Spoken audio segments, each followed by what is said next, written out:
And so for the young guys out there, this is what you want to do. I've created an acronym. It's called the 3 C's. The 3 C's. The 3 I love C's it. of luxury. Lock that in and trademark it now. And that's going to drive the next wave for Lords when we crack that next bracket.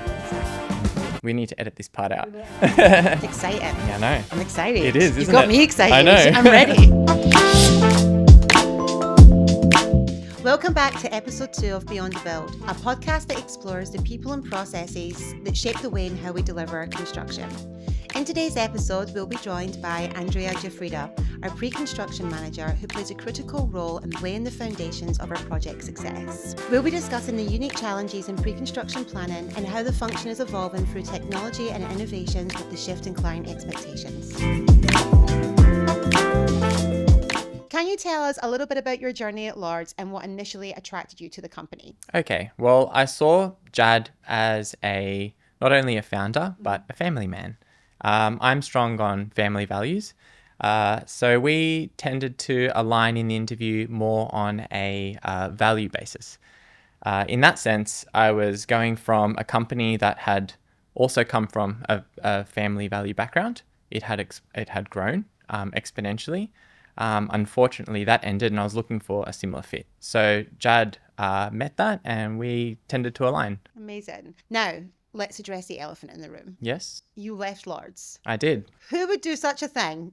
And then you came back. That's right. Explain that process to us. Okay, so it's a good question. Mm-hmm. It was a difficult time. Jad and I saw eye to eye on mostly everything. The problem for me at the time was development of my own experience. I wasn't always in construction. Well, I should rephrase that. I wasn't always in construction management. I used to be a mechanical contractor. Okay. I did other things. Yeah. Yeah, that's right. And so I wanted to really accelerate my exposure to the industry. I went to Built. They were exploding. They had a huge pipeline of work, massive projects, which I really wanted to get exposure to and see how that tier 1 delivery was happening. We can talk about whether there are regrets or No, of course not. I think it's a great story and admin to you and to Lords when people do leave the business and come back. What was the draw card that brought you back into Lords? So I did get that exposure and that experience in tier 1. The compromise was everything else that I stood for. The face-to-face discussions with the owner and the founder, the inspiration in building up a new business. It was lost in a business that was already established as, top 5 at the time. I really wanted to get back into it and help build something with Jad. Like I said before, we align on so many different things and it really gives you a sense of satisfaction when you're contributing to that. And do you feel that your experience away from the business has kind of accelerated your career more now that you're back in with Lords? I think that plan worked. Yeah. So going back to whether there are regrets, I don't think there are because in that time I did gain a lot of new skills. I made the most of that 12 to 18 months, 2 years that I was away. And I was able to bring that to Jad and really build up and get us to that next level. So since rejoining as the pre-construction manager, what has been maybe one of your best milestones this far? Well, joining the company, I was allocated to the Avra ECI, which was created by Clutch. That was a fantastic project to be involved in. Yeah, amazing. Beautiful. Yes. So I'd say that's sort of like the cornerstone of, my experience so far. Perfect. Yeah. And you just touched on the ECI there for Avra. Can you give us an insight to our ECI framework at Lords? I believe it's slightly different than the majority of companies. Correct me if I'm wrong. Yeah, look, I mean, I'm not really sure what other companies do. I did do a little bit of ECI work at Built, but we tried to develop it in a way that would align the client and ourselves with the end objectives. So we started from scratch. We looked at what our clients were really needing out of the ECI. We took the approach that we didn't want to be kind of like a backseat driver. We want to extract what our client wants. We want to also put forward what we think we should deliver in an ECI. and build essentially a framework around that, so that when we get to the end of the ECI, it's basically a handshake agreement to then start the construction process. So far, it's been like that for our ECIs. I think, again, Avra is a good example of that, where we sort of just got to the end and we got straight into construction, minimal, negotiation and lost Which is time. a good thing. Yeah, that's right. Exactly. That's what we want in all of our ECIs. Do you think that's one of the most complex projects that you've worked on in your entire career, not just at Lords? It's a good question. So when I joined Lords, I was also attracted to the commercial refurb project that was sort of starting, Palace House refurb. I would say between Avra and Palace House, those are probably the two most complex projects. Palace House was a heavy commercial refurbishment. Yeah. And at the time, Lords was more of a startup business. We had the core procedures in place, but in order to deliver like a real complex refurb, we were needing to build up our processes and systems. And that was, a real challenge. I think we did an exemplary job of it. The project was a success. We delivered it on time. It's beautiful, yeah. Hit the budget. Yep. Client couldn't be happier. I think we followed on with another 8 or 9 projects with that client. Yep. So that was a tick, tick, good tick, tick. tick, tick, tick, Good job. tick, tick. And do you think there's a lot of key differences in that luxury residential pre-construction versus the commercial refurbishment? Yeah, absolutely. So I guess it all comes down to the end user and who you're trying to satisfy. Looking at commercial, you've got tenants and you've got, I guess, a building operator. Yeah. And so the work that you do is optimized around, I guess, they're both trying to add value, but in different ways.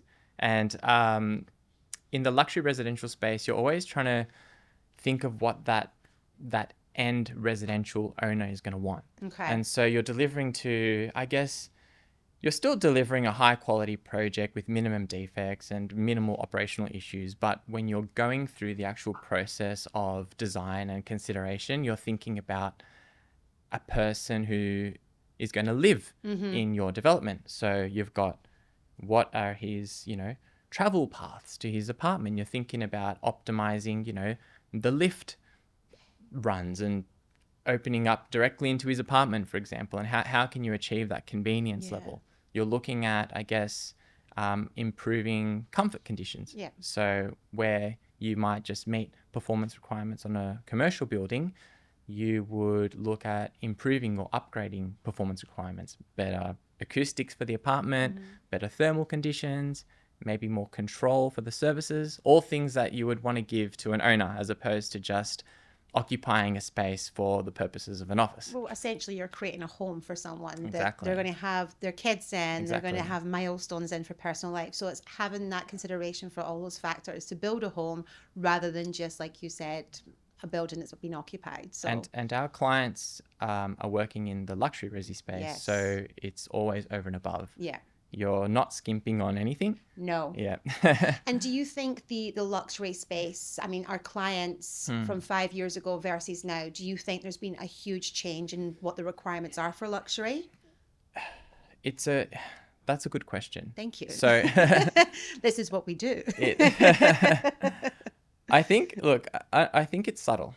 Okay. So to put it into perspective, if you were to draw out that timeline and say, is there a difference from 20 years ago to now, you could easily say, yes, you can walk into a luxury apartment from 20 years ago and see how it's different. It's still incrementally changing in that way, and I'm going to explain Please. what that way is, Please. right? It's going from, okay, so when you think luxury, you think back to old movies, you think grand design, 100%. Chandeliers. real high ceilings, cold. Yeah.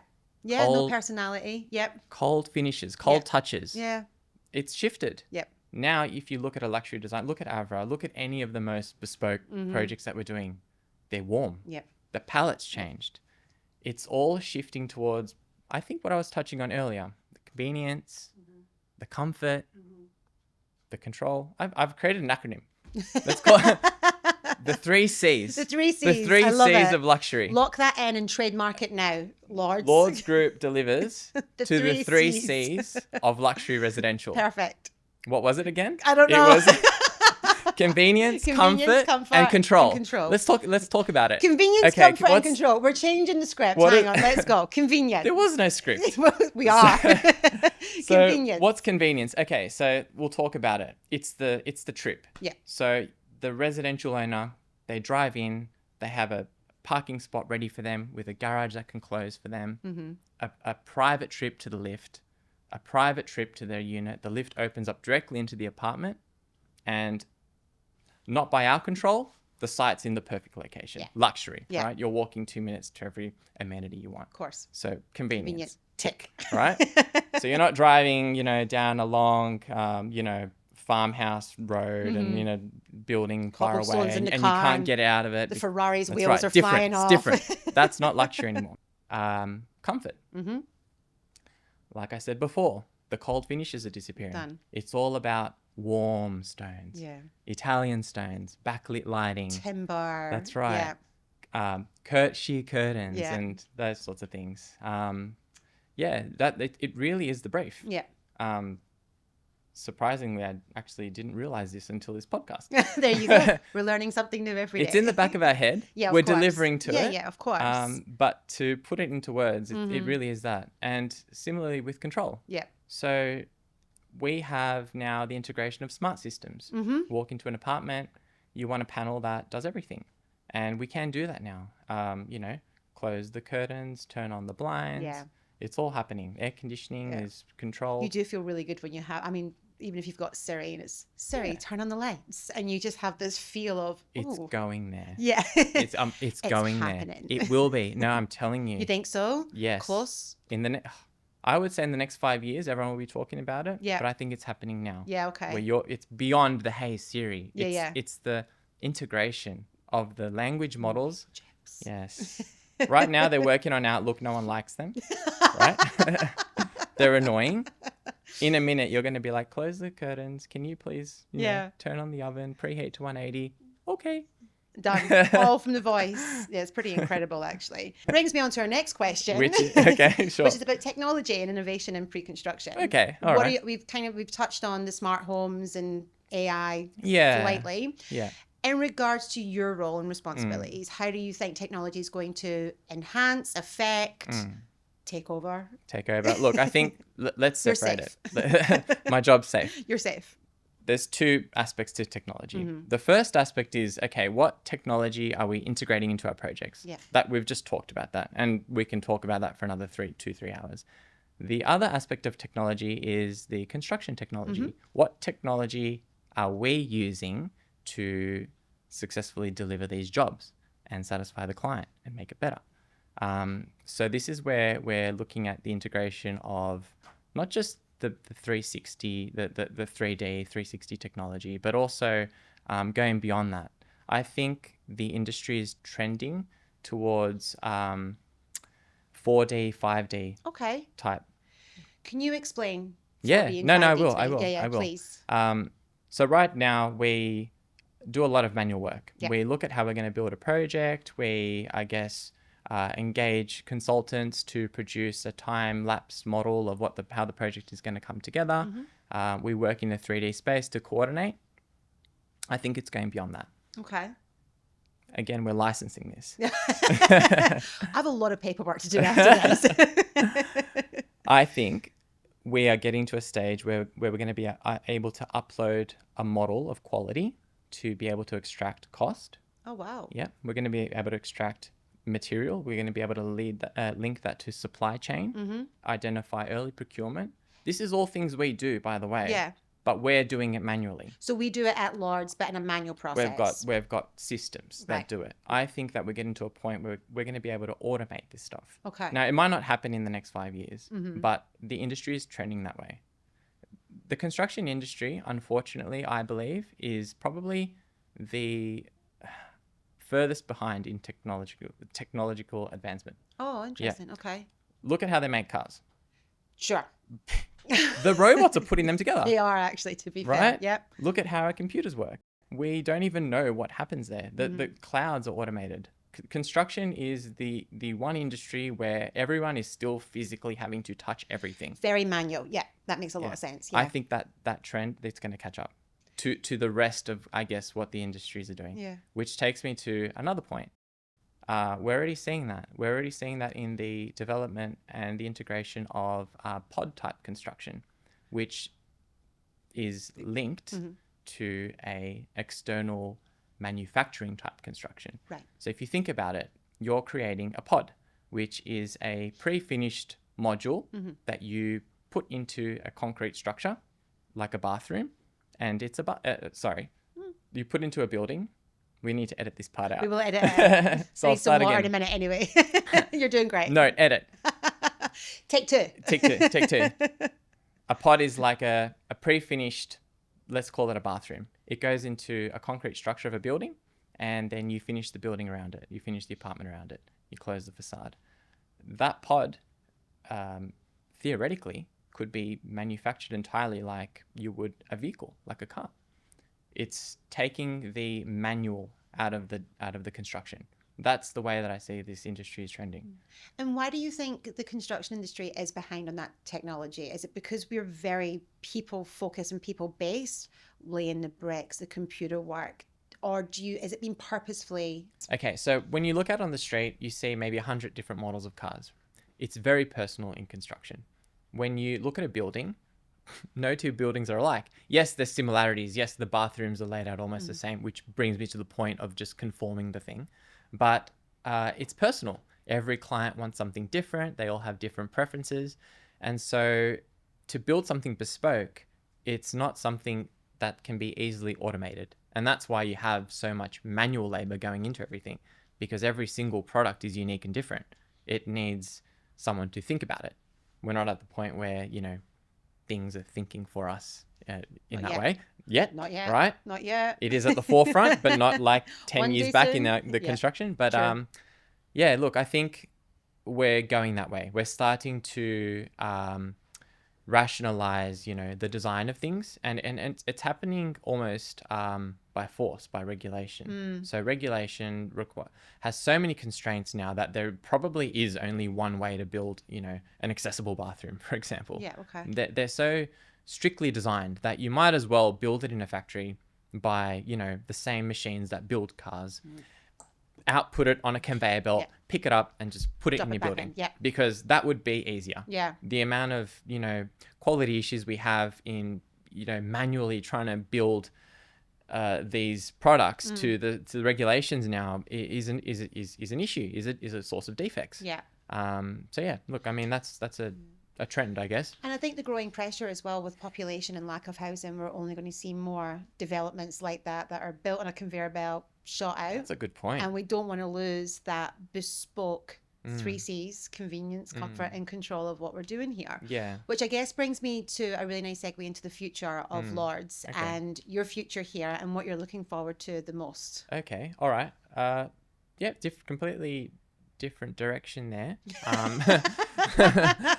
But that's okay because the company growth and what the industry is doing, they do relate. But at the end of the day, we are a growing company into a market that we need to break into. So there is a market there. We need to be strategic in the way that we enter this market. Again, are we going to get to the leading edge and integrate these fantastic, initiatives into our business? Maybe that will be our edge. Maybe that is how we break into these bigger markets, by being innovative and coming up with leading edge ideas that are going to attract clients to us, to our methodologies, and ultimately make us more competitive. It's probably not a stretch, knowing Jad. I think he pushes that front. It's not where I see the next 3 years. I think the next 3 years, let's say even 5, is proving up our capability in the sort of the larger contract space. So going from our bespoke resi projects into more complicated refurbishment projects, proving our capability in the CBD, for example, and just starting to compete with those upper tier builders. Yeah. Look, I think at that point, our overheads and prelims are going to expand, and we're going to have budget to be able to look at innovation, start competing at the leading edge, which is where I want to be. I think at that point, we're going to be able to, really show our true strengths. Yeah. So look, just to put this into perspective, right? At the core of every company, and I say this to Jad all the time, and he nods, he understands. Of He course. nods. He's a founder and CEO, knows this, are people. Yeah, 100%. And their ideas. Yeah. It's just people. Yeah. And it's just their ideas and their ability to execute. That's all. If we have ideas and we're willing to execute and prioritize, we can be the best. 100%.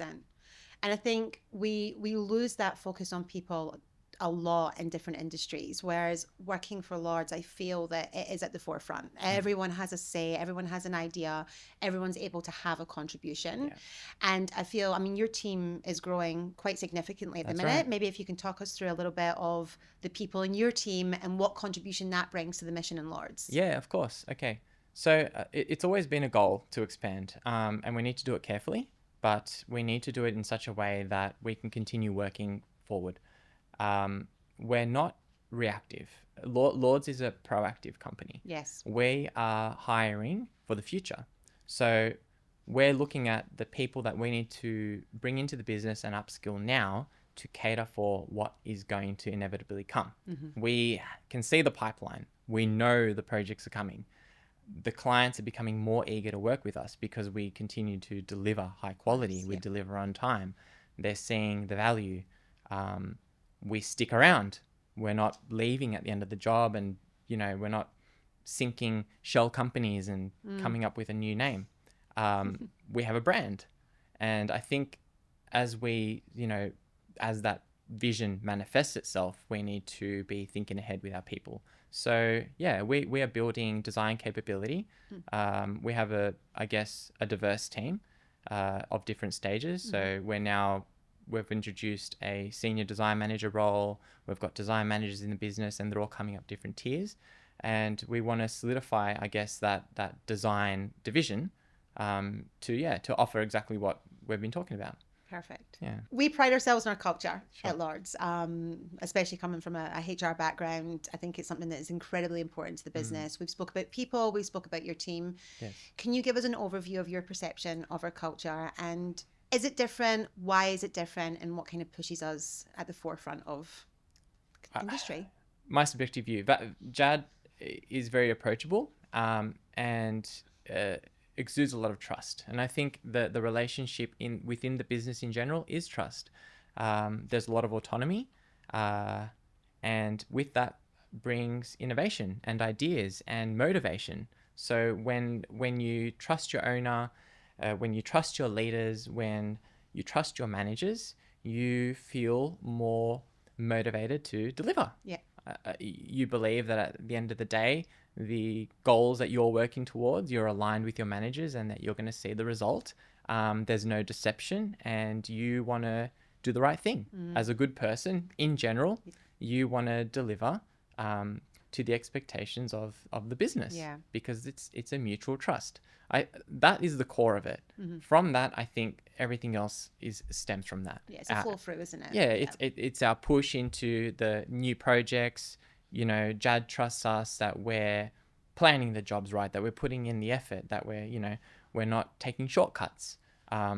We trust Jad that he's going to allocate the resources that we need and take care of us, as that project converts and gets delivered.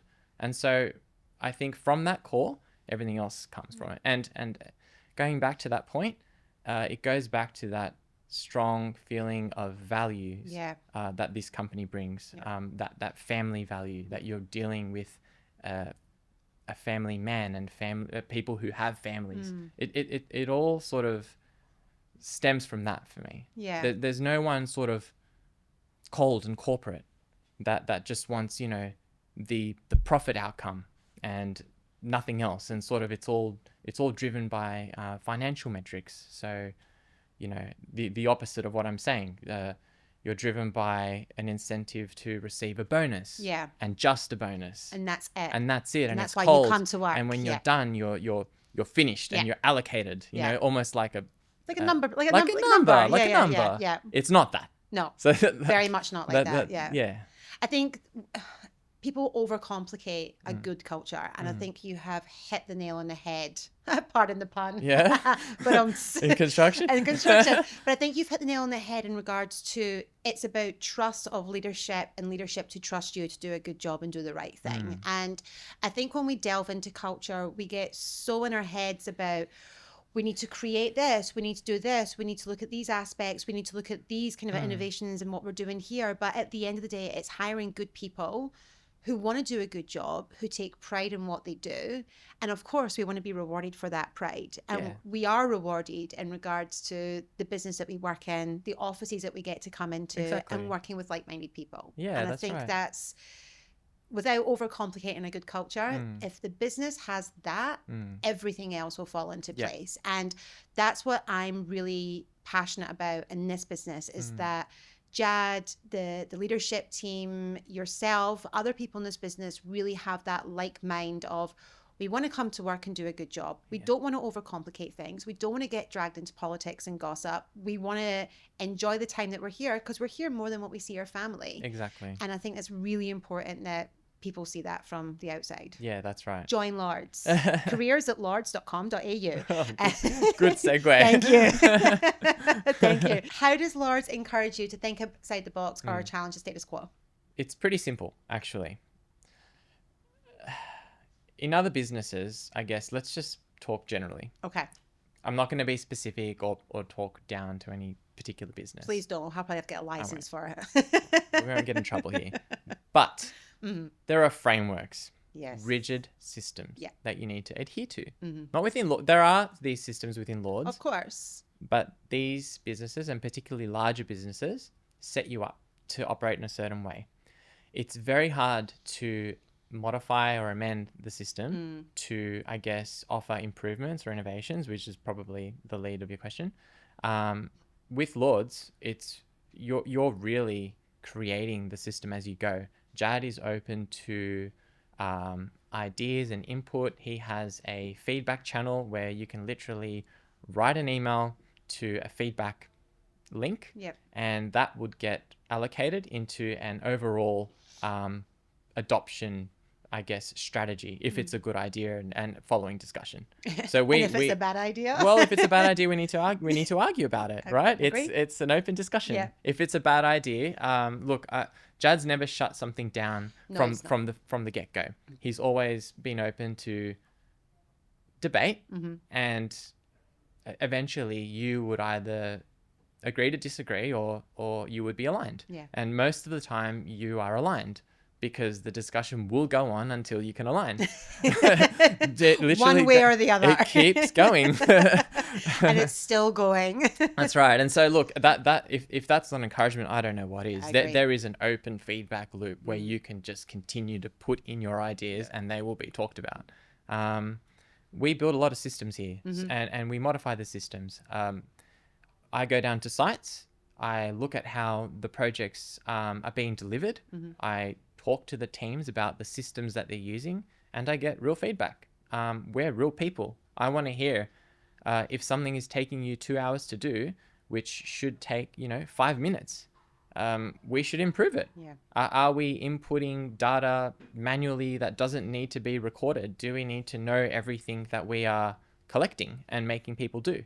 A lot of the stuff out there, the data that we're collecting as corporations in general, falls into a report somewhere, an annual report, a quarterly report, a cost report, and nothing's done with it.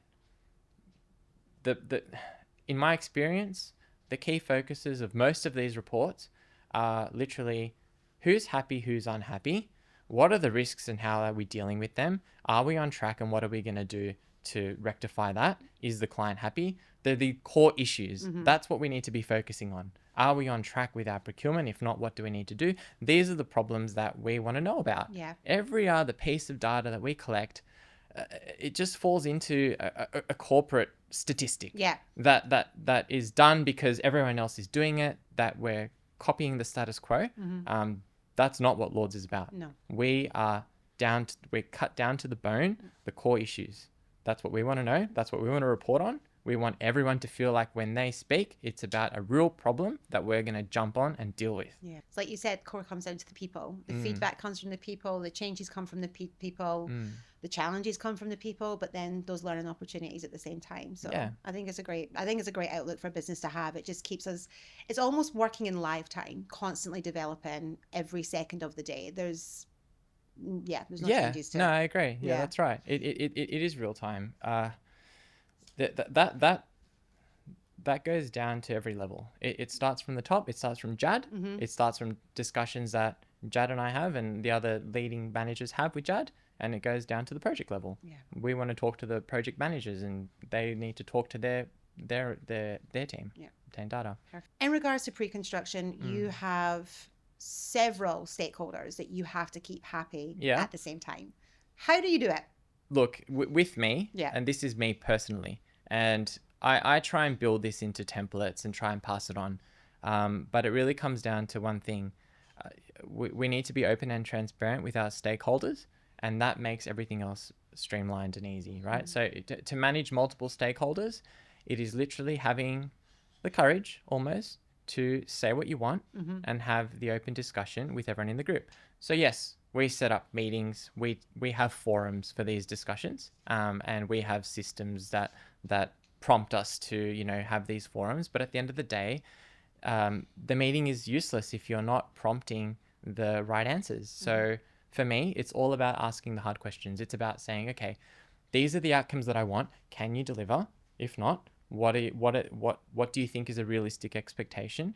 And having that open discussion. I think from that stems conversation, and having stakeholders in a room together and having an open conversation cuts 5 meetings out of the way. Yeah. You get to the point. You get to where you need to get to in one conversation. And it's just not overcomplicating it. And That's it's not right. shying away from the tough discussions that sometimes you have to have for the better off of the project and the people. Stakeholder management is, there's so many complex. There's so many layers to it, and I can talk about the different types of meetings that we have, and the PCGs and the client meetings and the design meetings. They're all good, and they're all real things that happen, but the success of those things always comes down to what is happening within that meeting. Yep. And again, it comes down to having the courage to say where you're at. And I encourage that from all stakeholders. I openly ask, hey, is what we're presenting to your satisfaction, client? Are we actually on budget? You seem nervous about this discussion. Are we doing what you want? Let's just be upfront. Let's not go down another 4 meetings for you to say I'm not happy, right? Let's talk about it. Same thing with our consultants. Guys, I've given you a program. I'm going to open up the table to you guys. Tell me, is it realistic? Can you achieve it? Please honestly review it and come back to me, and we'll make the modifications to keep everyone happy. Yeah. They become accountable to that because they've had to put their time in to look at it and let you know if they think it's realistic. You need to be reasonable, give them time. And at the end of the day, look, this is what stakeholder management is about. It's about getting reasonable expectations set, and everyone's happy at the end, right? Can you sum up your experience with Lords Before and after? before and after? Yeah? I'm interested. Before and then when you came back. Okay. And the differences maybe. Look, when I first joined Lords, I think I sort of touched on this before, but it was a startup company. We had what we needed in place, but heaps of room to grow. Heaps of, I guess, ideas floating around about how things should be set up.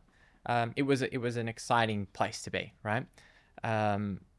Lots of, I guess, deep discussions with Jad to sort of align on things. Yeah. I think he was probably like 4 or 5 years in, maybe even less than that. And we had just ventured into our first commercial refurbishment. Yes. And I mean, we were, it was our, I guess, first big commercial refurb. We were trying to figure out how we should control and deliver this thing.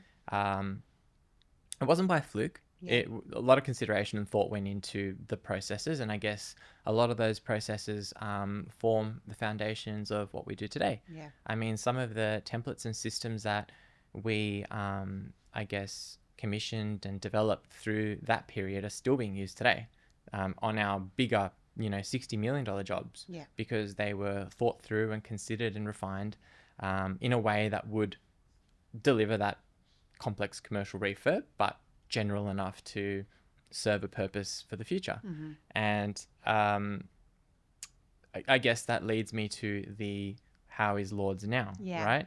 You can really see that trend where Jad continues to build quality IP and collect it, and it becomes this system. And so when you look at how we're delivering our jobs now, yes, they look vastly different in that we have way more tools, but the core is still the same. The tools are really considered, refined. They don't have, I guess, redundant elements in them. You really get to the point of what you need to with the systems that you have. It's quick, it's agile, there's always efficiency at the forefront of anything we do. So if I was to summarize the trend, at the beginning, there was always a vision to be agile, smart, have systems, have standard ways that we're just going to roll out and be super, lean in doing things and efficient and tick all the boxes. And now we have fulfilled that vision. Well, not entirely, because we're always building and improving. Of course. But you can really see how that vision has come to fruition. Yeah. You come into it and the systems are there and they're working and everyone's sort of cooperating in them. And the output is phenomenal. Like when I look at the reports that we produce, you immediately get a snapshot of the project. You get the status just as you would in a tier 1 organization, minus 100 pages of just other things, I guess, corporate things that maybe don't need to be said when you're talking about the success of a project. And it's going to keep trending that way. You can really see the momentum. We're pulling out old systems, we're putting in new ones, we're removing redundancy. Out of 10 tools, we'll remove 3 and add 1 that does what those 3 would do, quicker, smarter. And this is the Lords Group trend. I guess this is almost the Lords Group way. Yeah. Continue to innovate and optimize, invest in these optimizations, invest in the people that bring these optimizations. Like you can really tell that's happening. It's not that it wasn't the intention to do that from the beginning.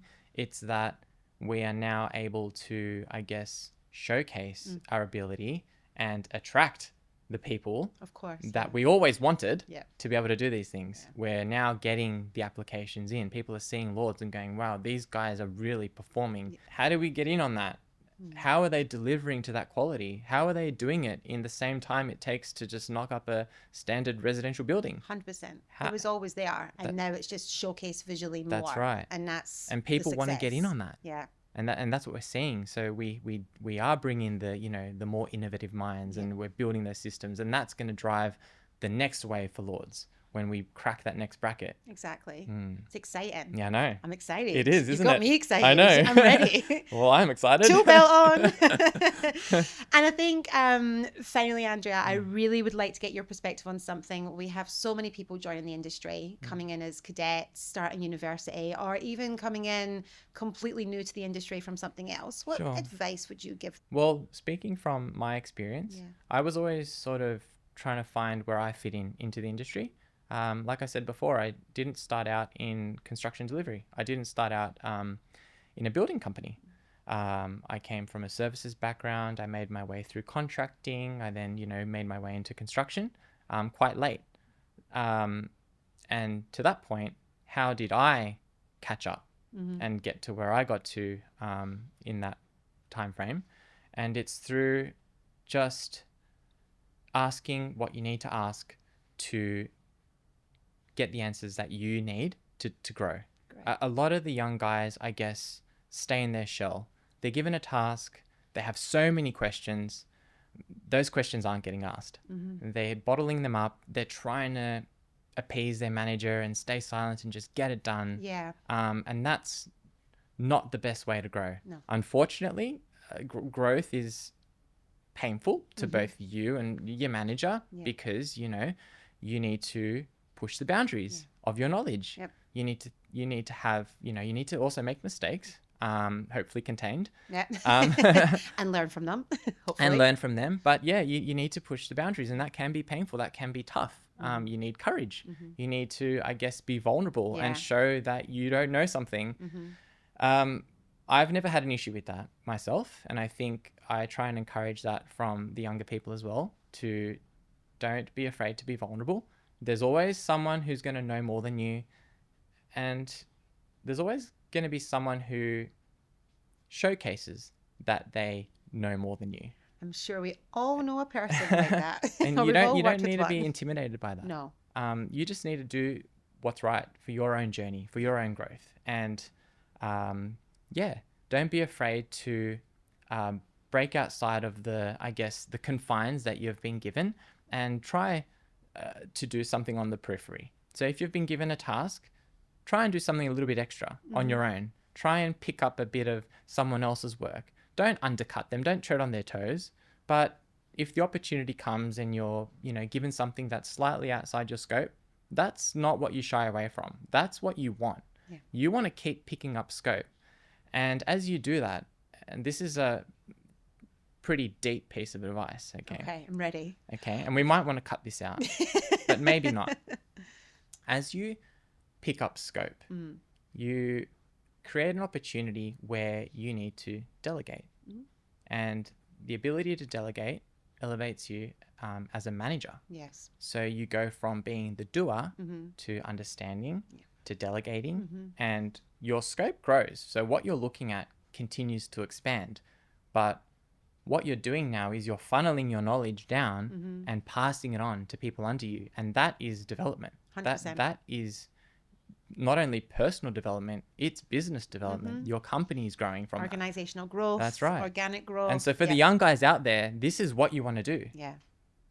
Love it. Good piece of advice. All good. I like it. Thank you. You're welcome. I enjoyed this. I Thank learned a you. lot today. Yeah, this was interesting and 3 exciting. C's. 3 C's. We've got to patent that. Yep, got to get that locked down. We'll get it on a t-shirt. We Yeah. might even change the company name. I wouldn't go We're no that longer far. Lord's Group. I like We're the 3 Lords. C's of construction. I like Lords. It's a good But thing. yeah, we'll run with it. No, we'll see. There you go. But no, I really appreciate it. I know you. you're really busy. So thank you for joining us. And I hope that people learned something. I know I certainly did today. So hopefully we'll get you back on again. Great. Awesome questions. Thank you. I love it. Thanks, Cheers. Andrea. All good. Bye. Thanks. Bye. Yay! Done. High five! Well done. That was really good.